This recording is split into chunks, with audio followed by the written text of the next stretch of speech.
Shalom Leculan, shalom a todos os amigos do canal Techuvá Total.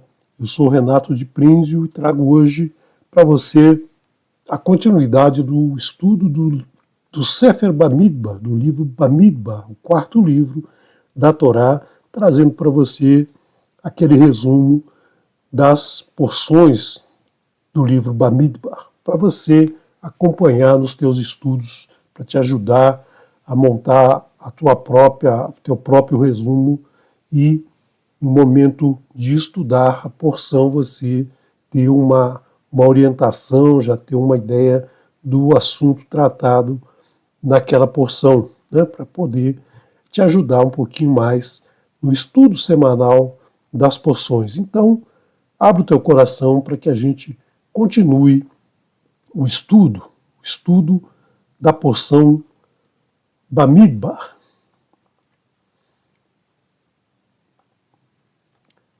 Então, hoje vamos falar da porção, já vimos a porção Bamidbar, a porção Nassô, a porção Berhaloterra e Shelar Lechá. Vamos hoje à 38ª porção, que é a Parashá Korach, né? Korach é o nome de uma pessoa, então é uma das porções que tem nome de pessoas, nome de um personagem daquele momento, e que as ações tomadas nessa porção fizeram com que ela recebesse esse nome. Não porque ele era uma pessoa importante, não porque ele era uma pessoa boa ou porque ele era uma pessoa ruim, mas os acontecimentos ali foram importantes, por isso que o seu nome é lembrado. Cora, em especial, não era uma boa pessoa, como nós veremos já já.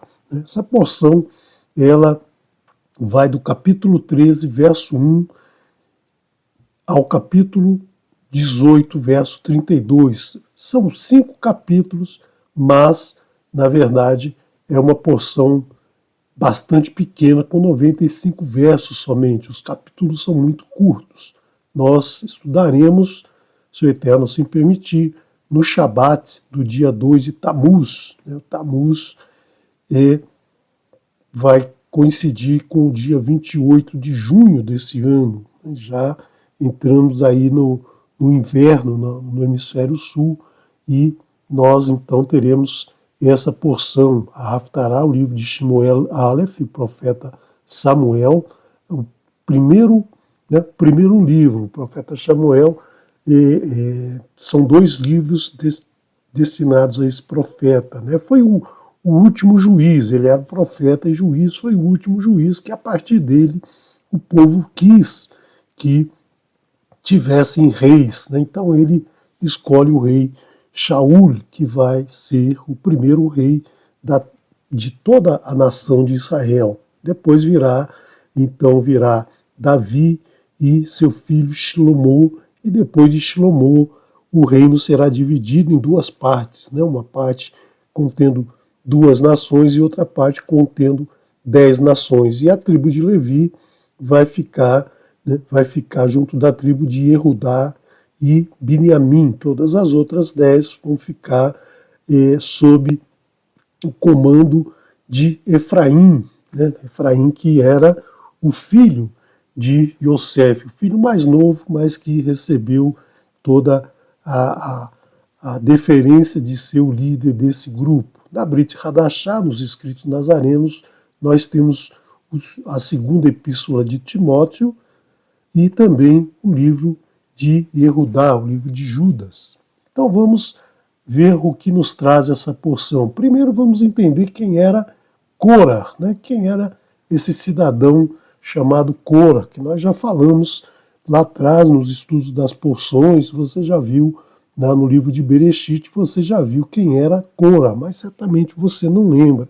Korah era descendente de Itzhar.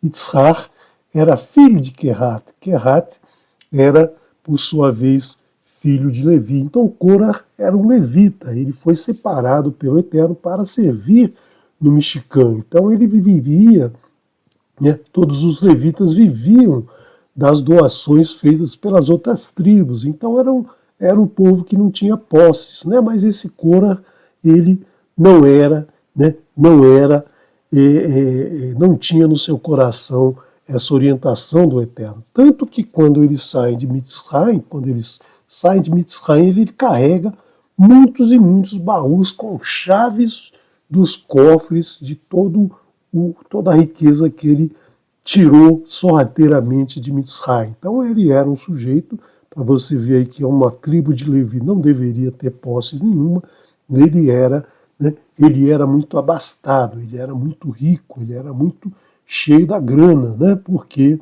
ele levou esse dinheiro de Mitzrayim. E ele achava que por ter dinheiro, por ter posses, ele podia comandar, ele podia ser o líder da nação.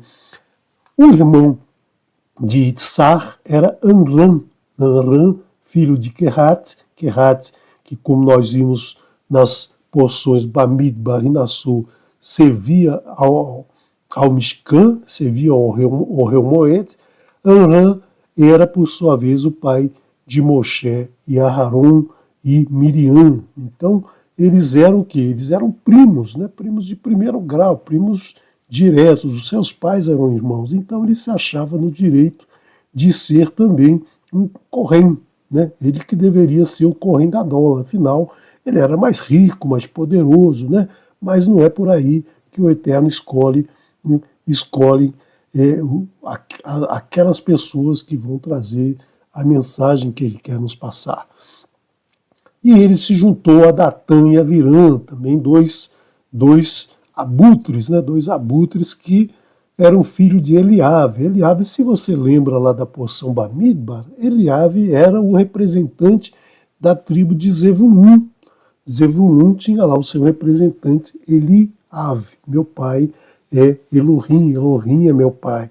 Esse é o significado do nome Eliave. Então, Datã e Avirã também eram pessoas de mau caráter e se juntaram a Cora. Pela riqueza de Cora, foram rapidamente seduzidos por essa riqueza, mas não eram só eles, não se juntou também a eles um cidadão chamado On, que é filho de Pelet, que era da tribo de Reuven, né? A tribo do sul, a tribo que ficava ao sul, a tribo que quando saía em segundo lugar, essa tribo seguindo a bandeira de Reuven, o estandarte de Reuven. Então, esses cidadãos, Korah, Datã, Avirã e On, se juntaram mais 250 líderes, pessoas do conselho, que foram, obviamente, compradas com as riquezas de Korah. Né? Foram compradas para quê?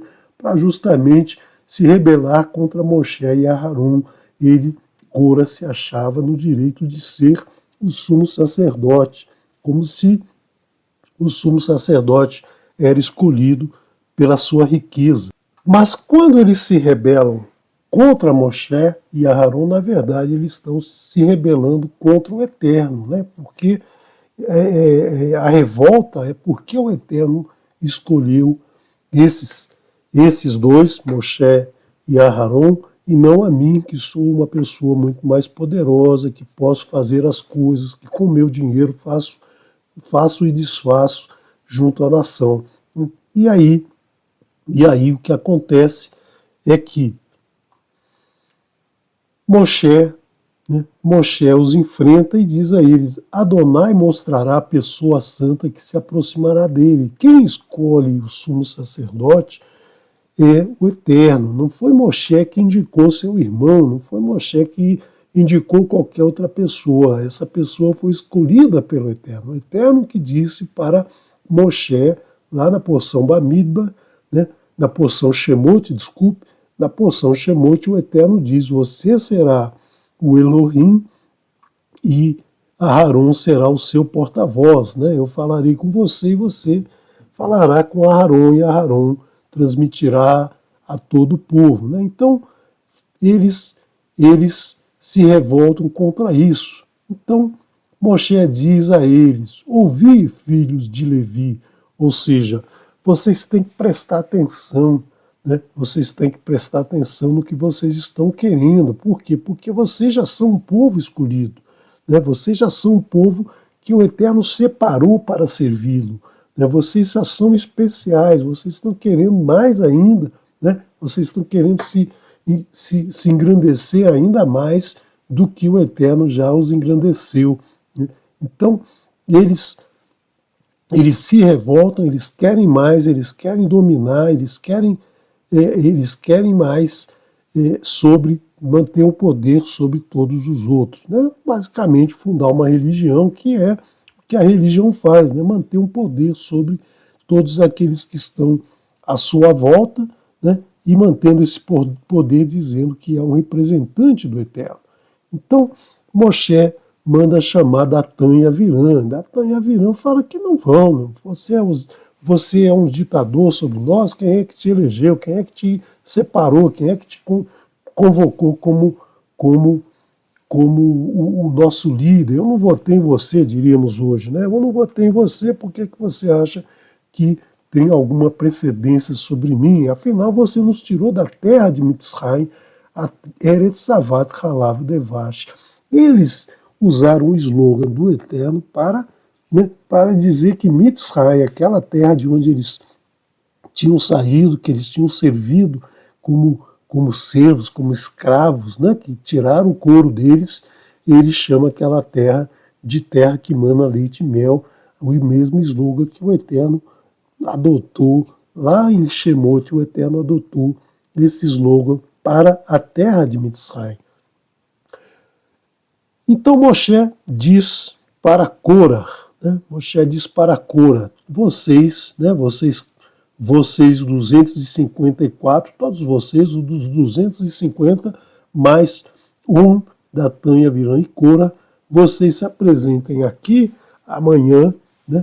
Vocês se apresentem aqui na frente do Ohel Moed com seus incensários, e Aharon vai estar lá com o incensário dele, né? Então vocês vão ver quem que vai ser o escolhido do Eterno. E no dia seguinte, quando estão todos lá com seus incensários acesos, a glória do Eterno aparece a toda a assembleia, fica todo mundo lá com receio, né? O Eterno diz para Moshe e Aharon, separai-vos dessa assembleia, eu vou destruí-los imediatamente. Aí Moshe e Aharon entram em defesa do povo, eles se prostram com o rosto em terra, pedindo pelo povo, pedindo que não sejam destruídos, todos aqueles que estavam lá apoiando essa digamos aqui, essa quadrilha, né? Isso é uma quadrilha que estava querendo tomar conta de todo o povo de Israel. Então, vocês se afastem que eu vou destruir o Moshe. Moshe e Aharon oram pelo povo, né? E então o Eterno não extermina a todos, mas diz para que se afastem das casas desses rebelados, dessa quadrilha, né? Se afastem do que pertence a eles, porque o mal cairá sobre eles, a revolta do Eterno cairá sobre eles. Então saiam dessas tendas desses homens ímpios, não toqueis em nada que lhes pertença, ou vós podereis ser engolidos por todos os vossos pecados. E aí o povo, né, o povão, prestou atenção nisso, o povão saiu de perto, né? Estamos apoiando, mas espera aí, o caldo vai entornar, nós vamos sair de perto, porque vai sobrar para nós, né? Vai sobrar para nós. Então o povo se afastou das tendas de Korah, Datan e Aviram, e o que aconteceu naquele momento? O solo se abriu e levou Datan, Aviram, Korah e os 250, com toda a riqueza que eles tinham, toda a riqueza de Korah, os baús com as chaves, os cofres, toda a riqueza deles foi para dentro da terra, né? Então, tudo isso desapareceu, que é o que acontece com aqueles que se rebelam contra o Eterno, que acham que mandam no Eterno, olha, você vai escolher a mim porque eu sou mais rico, eu sou mais bonito, eu sou mais alto, eu sou isso, eu sou aquilo, então você falando para o Eterno que o Eterno deve obedecê-los. E o Eterno mostrou, né, que quem manda quem manda é ele, quem dá as cartas é ele que domina sobre todo o universo que foi criado por ele. Todos eles foram recolhidos vivos ao Sheol, né? O Sheol que é depois adotado como pelas religiões como inferno, mas não era o inferno, era essa região que ficava embaixo da terra e que eles foram engolidos, eles foram trucidados ali pela sua arrogância. E aí o povo que estava à volta, né, o povo que estava à volta, defendendo no início, ficou com medo de cair, né, cair no mesmo buraco. Né? Então, nós vemos aí o porquê que Korah dá o nome a essa porção, pela sua arrogância, pela sua ação, que foi uma ação que fez com que todos eles recebessem o merecido castigo. Para que a gente não esqueça dessa situação, para que a gente não esqueça dessa ação e cometa o mesmo erro, a mesma transgressão. Mas o povo é rebelde, né? O povo era rebelde e continua rebelde até os dias de hoje. Não foi só naquele momento, o povo começou a dizer que Moshe e Arão mataram o povo de Adonai. Então, a culpa deles terem morrido, a culpa deles terem caído aqui, foi porque Moshe e Arão se revoltaram contra eles e ordenaram que o Eterno, né, matasse a todos eles, levasse todos eles para o Sheol. Ou seja, o povo não presta atenção nos ensinamentos, não presta atenção no que está acontecendo de fato, né, e tira suas próprias conclusões. Certamente tinha muita gente que era subsidiada por Korah. Korah desapareceu com seu dinheiro, esse povo então vai deixar de receber a sua parte, vai deixar de receber o seu tostãozinho lá e então se revoltou contra Moshe e Aharon. Novamente, quando se revolta contra Moshe e Aharon, se revolta contra o Eterno. Novamente o Eterno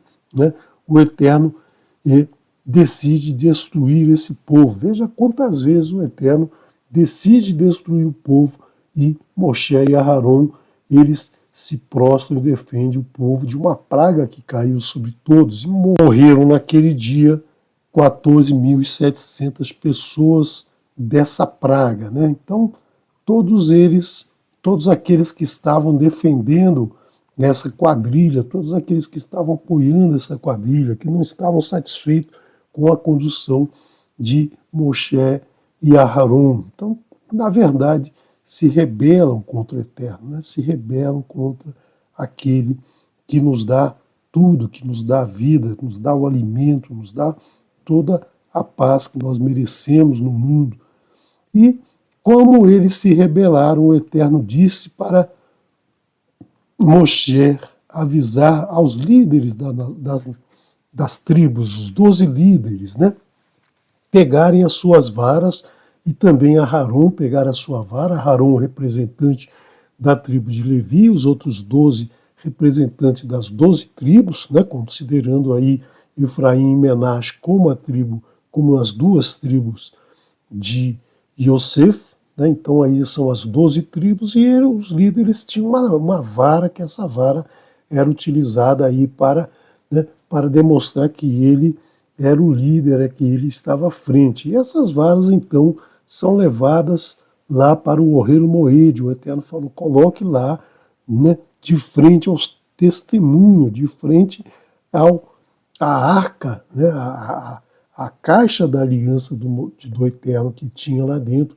as duas tábuas, né, e o man. O man estava ali dentro, já estava, a vara de Aharon não estava lá dentro ainda, porque ela está sendo usada, ela vai estar sendo usada ainda aqui. Né? Então as 13 varas foram colocadas lá e todo mundo esperava que alguma coisa fosse acontecer com a vara selecionada. Né? Uma marcação, uma inscrição, algum sinal, uma mudança de cor, alguma coisa assim, mas o Eterno mostrou mais do que isso. Aquela vara que era um galho de amendoeira, né, que já estava há muito tempo cortado, que já já estava seco, ele floresceu, e além de florescer, ele forneceu frutos, apresentou frutos. Você vê que para o fruto nascer, a flor tem que ter todo o seu processo de germinação, se transformar no fruto, o fruto crescer e brotar, né? E ali, aquela vara de um dia para o outro, uma vara seca, ela deu flores e fruto, mostrando que a seiva, a essência do Eterno, preencheu aquela vara, a vara de Aharon, mostrando aí que Aharon era o representante de toda Israel, era o representante da tribo de Levi, era o representante do Eterno. E só entraria no Ohel Moed Aharon e seus descendentes, os Kohanim, né? Os Kohanim são descendentes de Aharon. Ninguém do povo poderia entrar na arca, no Ohel Moed. Qualquer um que entrasse no Ohel Moed seria morto, cairia morto no mesmo instante. O Eterno diz somente Aharon e seus filhos, e os filhos de seus filhos, por todas as gerações dos descendentes de Aharon, que serão os escolhidos para servir no Ohel Moed, né? Então, nós vemos aí essa porção Cora, né, o significado muito importante dessa desobediência que levou à morte de muitas pessoas, que poderia ter sido evitado se o povo obedecesse ao Eterno, se o povo prestasse atenção nos mandamentos do Eterno.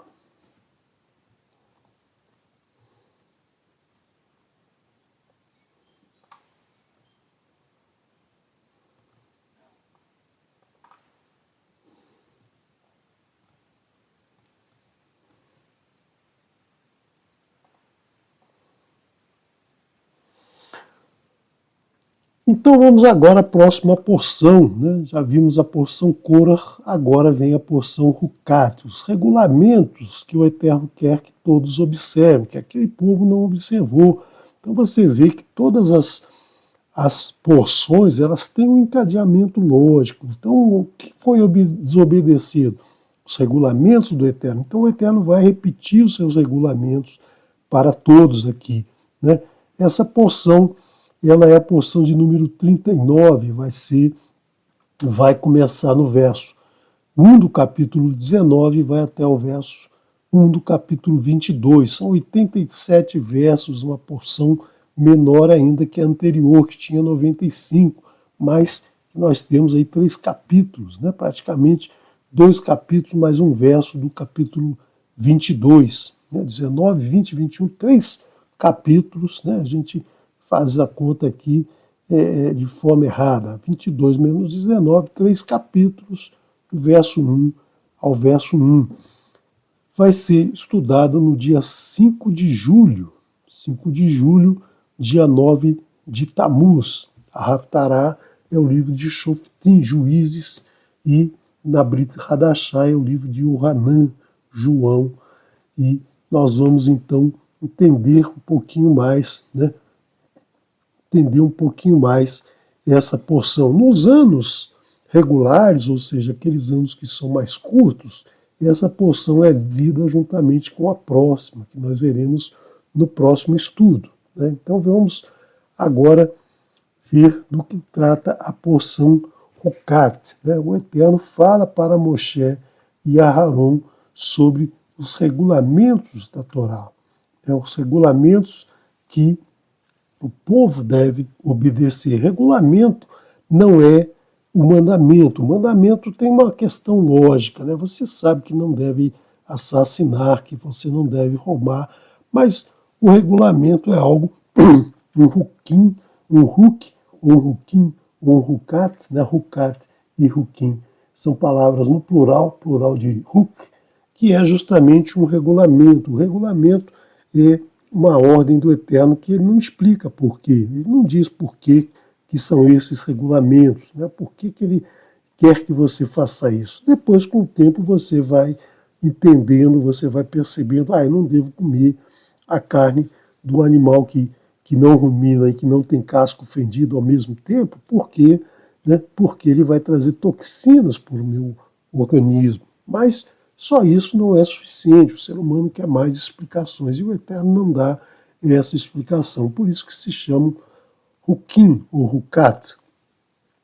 Nós temos aqui a vaca vermelha, né? Nós temos aqui a vaca vermelha que serviria, lá tem toda a explicação de como preparar um pó da vaca vermelha para purificar aqueles que tocassem num cadáver. Né? Tocar num cadáver sempre traz muitas impurezas para, né, para o ser humano. Então o Eterno explica no capítulo, no capítulo 19, ele explica todo o processo que deve ser, né, para que uma pessoa possa eliminar as suas impurezas. Ele traz esses regulamentos sobre as impurezas dos mortos, né? Quando tocar um morto, quando tiver contato com um morto que está com o seu corpo em putrefação, e aí existem muitas bactérias, muitos itens nocivos à saúde, então não deve ser tocado nenhum, né? E quando há esse toque, é trazido aqui a vaca vermelha, essa vaca vermelha que era uma vaca que nunca tinha servido como servido no pasto, nunca tinha sido. É um animal que nasce e é criado e separado, né, para não ter nenhum dano à sua pele, não ter nenhum dano ao seu couro, a ter nenhum ferimento, puxar um arado, alguma coisa assim. É uma vaca que ela é crescida justamente para esse, ela é criada justamente para esse fim. E o Eterno traz também, né, traz também os regulamentos sobre a contaminação, como as pessoas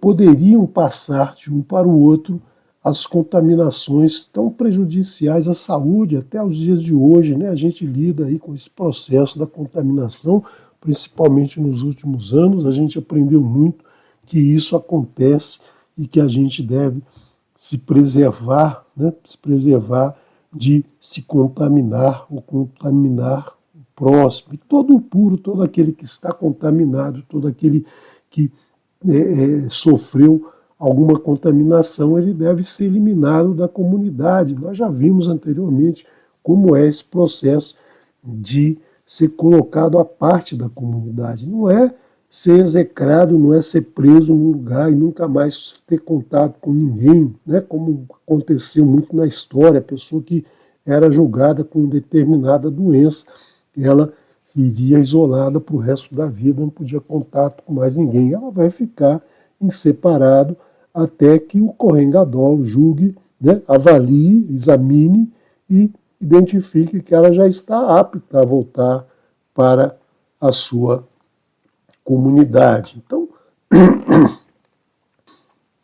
Então o povo vai entrar no deserto de Tzim no primeiro mês. No primeiro mês, né, eles entraram no deserto de Tzim, no segundo ano, e permaneceu em Kadesh, né, em Kadesh por 38 anos, justamente pelaquela afronta que nós vimos na porção Shelar Lechá, né, quando o Eterno diz: envia para ti os espias, os tour, né, as pessoas para fazer um tour, os turistas que vão fazer um tour pela terra para provar que o Eterno tinha falado a verdade. Né? Então, o povo fica aqui durante 38 anos. E nessa porção nós vemos também a morte de Miriam. Miriam morre nessa porção, né? Foi sepultada aí nesse lugar, em Kadesh Barnea. Né? E aí o povo, né, quando Miriam morre, acaba a água, o povo reclama, né? O povo reclama o tempo todo por qualquer coisa. E aí o povo reclama e diz: viemos morrer Bamidba, viemos morrer no deserto, é para isso que a gente saiu, para isso que a gente saiu lá do lugar que era agradável, que era uma terra boa, que a gente tinha comida, que a gente tinha água, é para cá que a gente trouxe o nosso gado, para todo mundo morrer aqui no deserto, sem águas, sem sementes, sem figos, sem vinha, sem romã, sem água para beber, sem água para o gado, né? Todo mundo vai morrer. Logicamente, o Eterno se manifestou, apareceu a Assembleia, todo mundo fica com medo, todo mundo reclama, mas na hora que o Eterno aparece, todo mundo fica com medo, pedindo para Moshe interceder, e o Eterno então diz para Moshe: pega o teu cajado, né, o cajado, aquele que floresceu, aquele que deu frutos, o cajado de Aharon, né, e diga à rocha que produza água. Mas Moshe estava revoltado porque Miriam morreu e ninguém deu a mínima, né? Ninguém prestou atenção, ninguém cultuou, ninguém chorou por Miriam, e ele estava então muito possesso. E então, em vez dele falar com a pedra como o Eterno ordenou, ele bate na pedra com o seu cajado, e aí sai água da pedra. Então, esse lugar é chamado de Merivá, né? Esse lugar é chamado de a fonte da discussão. Merivá significa a fonte da discussão. Por quê? Porque o povo discutiu com Moshe, e Moshe se exaltou, se revoltou, bateu em vez de obedecer ao Eterno, mostrando que ele fazia diferente do que o Eterno dizia para ele fazer. E aí, isso aí mostra para o povo que ele não obedece ao Eterno, ou então que o Eterno não tem voz sobre ele. O Eterno se revolta com isso e vai dizer para Moshe que ele e Aharon não entrarão na terra da promessa. Por quê? Porque eles não confiaram no Eterno nesse momento, em fazer o que o Eterno disse. Então eles não entrarão na terra de Israel, né? A terra, não atravessarão o Iardém na altura lá de Jericó. E aí Moshe, né, a nuvem começa a se movimentar, Moshe manda Malachim, Moshe manda mensageiros a Edom, a terra de Edom, Esav, irmão de Yaakov, né, aquela nação que cresceu ali, pedindo passagem, dizendo que iria passar, e tudo que eles consumissem eles pagariam, eles não queriam confusão, eles não queriam nenhum problema, mas os descendentes de Edom dizem que não, que eles não vão passar, que se recusam que eles passem, e aí eles têm que fazer uma volta. E aí eles chegam ao Monte Hor, né? Monte Hor é onde o Eterno manda Moshe e Aharon e Elazar subirem ao monte, e lá em cima, Aharon morre e ninguém sabe onde foi parar o seu corpo. E todo o seu traje é passado por Elazar, que se torna então o primeiro Kohen Gadol, que foi o descendente de Aharon, né? Primeiro foi Aharon, mas o Aharon foi escolhido pelo Eterno. Elazar já é o primeiro descendente de Aharon, que vai vestir as vestes de Kohen Gadol. Né? Então aí que morreram nessa porção Miriam e morreu Aharon. Moshe então fica sozinho, mas é o último trecho, é o último período, é um tempo muito curto que eles vão andar nesse 38º ano de Kadesh até Jericó. Né? E Moshe faz a mesma coisa, ele vai falar, né? Ele vai enfrentar outras tribos, como Arav, o rei de Canaã, que ataca Israel. Então Moshe vai passar por muitos confrontos com as nações daquela região para que eles permitissem o avanço da tribo de Israel. O povo novamente reclama, né? Reclama do alimento, reclama do man, reclama que aquele man é só a única coisa que eles tinham que comer, que era um negócio sem graça, que eles não queriam mais comer aquilo, né? Que eles queriam comer outras coisas. E aí, né, o Eterno se revolta contra eles e manda serpentes venenosas que atacam o povo, que até então a nuvem os protegia de escorpiões, de serpentes que vivem no deserto. Mas sob a proteção da nuvem, nem mosquito entrava no acampamento, nem nada acontecia no acampamento, e nesse momento o Eterno permite que essas serpentes comecem a atacar o povo. Né? E aí o povo se arrepende, novamente o povo vai lá para Moshe, e Moshe fala com o Eterno que esses animais estão matando todo o povo. Aí o Eterno diz para Moshe fazer uma Nahash Neroshet, uma serpente de bronze. E aí sempre que o povo fosse ferido e olhasse para a serpente de bronze, eles ficariam curados, né? Eles não seriam mortos ali. Né? E aí o povo, mais à frente, o povo começa a adorar essa Nahash Neroshet como se dela viesse a salvação. Né? A salvação no sentido de eliminar aquele problema, eliminar aquela doença, eliminar a causa da morte. Não a salvação do Olam Rabá, não. A salvação daquela situação ruim que eles estavam vivendo. E aí, né, eles chegam ao Vadi Zered. Esse Vadi Zered, esse rio que eles vão atravessar, até chegar aí, eles dominam vários povos, né?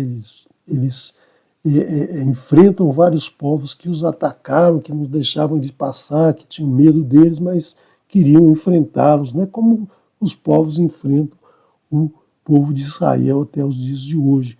E aí eles chegam à planície de Moabe, frente a Jericó, e aí nós veremos na próxima porção, né? A porção Balaque, um outro cidadão que se revolta contra Moshe e Aharon, se revolta contra o povo do Eterno, e a porção Pinhas. Nós veremos então no próximo estudo, se o Eterno assim nos permitir. Shalom, shalom. Amanhã então nos vemos no Kabbalah Shabbat, iremos estudar mais uma porção do livro Vaikra. Que o Eterno te abençoe e te guarde.